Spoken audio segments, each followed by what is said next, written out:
ባሩክ አታ አዶናይ ኤሎሂኑ መለክ העולם አሸር ኪዲሻኑ በሚጾታ በጽቫኑ አልነቲላ ሉላቭ እየተባለ እነዚህ አራት ተክሎች ተይዘው ይጸልያል። እነዚህ አራት ነገሮች በዕብራይስጥኛ አርባታማኒም ተብለው ይጠራሉ። አርባታማኒም ማለት አራቱ ፍጥረቶች ማለት ነው። ዘሌዋውያን 23 ቁጥር 40 ላይ እነዚህን አራት ተክሎች ይዛችሁ በፊቴ ወዝውዟቸው በፊቴ ተደሰቱ ስላለ አምላካችን እግዚአብሔር የአይሁድ ሕዝብ ሁሉ በዚህ በሱኮት በዳስ በዓል ላይ ይሄን አርባታማኒም ይዘው ይጸልያሉ በዚህ ሰዓት ማለት ነው።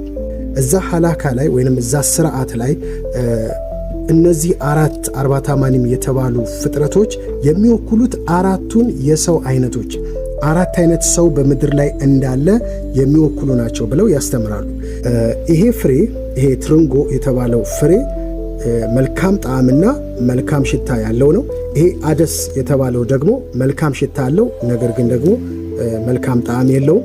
ይሄ ደግሞ የዘንባባ ዛፍ መልካም ጣዕም ያለውን ቴምርን ስለሚያስገኝ መልካም ጣዕም አለው፣ ነገር ግን መልካም ሽታ ምንም አይነት ሽታ የለውም። ይሄ ደግሞ የአህያ ዛፍ ወይም የወንዝ ዳር ዛፍ ተብሎ የሚጠራው ምንም አይነት ሽታ እንደገና ደግሞ ምንም አይነት ጣዕም የለውም። ይሄ እንዴት ነው አራት አይነት ሰዎችን የሚወክለው የሚለውን ሐላካው ሲያብራራ ይሄ መልካም ሽታና መልካም ጣዕም ያለውን ትርንጎ የሚመስሉ ሰዎች ጥሩ ስም ያላቸው ጥሩ ዝና ያላቸው እንደገና ደግሞ ልክ እንደ ስማቸው ልክ እንደ ዝናቸው የሆኑ የሚጠቅም የሚረባ በጎ የሆነ ነገር የተሞሉ ሰዎች በመልካም ምግባርም የተመሰከረላቸው ሰዎችን ሊወክል ይችላል። ስማቸው ጥሩ ነው፣ ምግባራቸውም ጥሩ ነው በዚህ የሚወከሉ ሰዎች።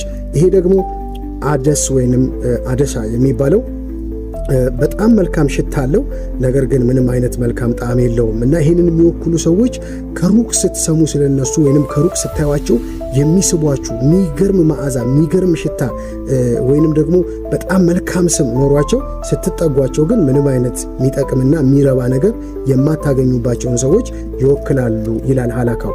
ይሄ ደግሞ የዘንባባ ወይንም የቴምር ዛፍ ከሩቅ ስታዩቸው ማይጠቅሙ ማይረቡ ዚግባ ማይባሉ አይነት ሰዎች የሆኑ ስትጠጓቸው ግን በጣም ጠቃሚ በጣም የሚገርም አቅም ውስጣቸው ያሉ የበረከት ሰዎችን የሚወክሉ ናቸው።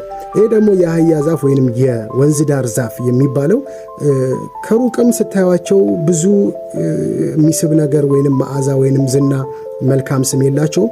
ስትጠጓቸውም ደግሞ ያን ያህል የሚጠቅም የሚረባ ነገር አላገኘሁበትም የምትሏቸው አይነት ሰዎች የሆኑትን ይወክላሉ።